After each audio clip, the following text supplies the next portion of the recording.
გარემოს დაცვითი საკითხების ექსპერტმა ნინო ჩხობაძემ დღეს დედაქალაქსა და ქვეყნის ზოგიერთ რეგიონში დაფიქსირებული ჰაერის ტრანსსასაზღვრო დაბინძურებასა და მყარი ნაწილაკების მატებასთან დაკავშირებით ისაუბრა.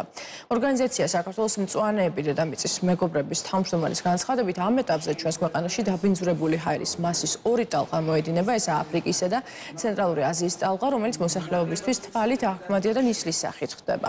ჩხობაძის განცხადებით ჰაერის დაბინძურება გამოწვეულია გლობალური კლიმატით. ექსპერტის განცხადებით დედაქალაქ ჰაერის დაბინძურების მაღალი მაჩვენებელი არასწორ განაშენიანებას უკავშირდება. ორი ფაქტორი არის ერთი რომ ოპეამი არის ტრანსსასაზღვრო დაბინძურების შედეგად შემოსული, მეორე არის რომ ოპეამი შეიძლება გაიზარდოს ტრანსპორტიდან დაბინძურების, ანუ ერთმანეთს ეტება ეს ყველაფერი, რაც იწვევს, რა თქმა უნდა, არასასიამოვნო განცდებს, ზოგადად სუნთქვა ეკრება ადამიანებს და ვერ სუნთქავენ ისე როგორც არის. თან იმ ფონზე რომ განიავება ქალაქში არის შემცირებული არასწორი განაშენიანების შედეგად, ეს ყველაფერი იწვევს აი საბოლოო ჯამში კუმულაციურად იწვევს აი ამ შედეგებს.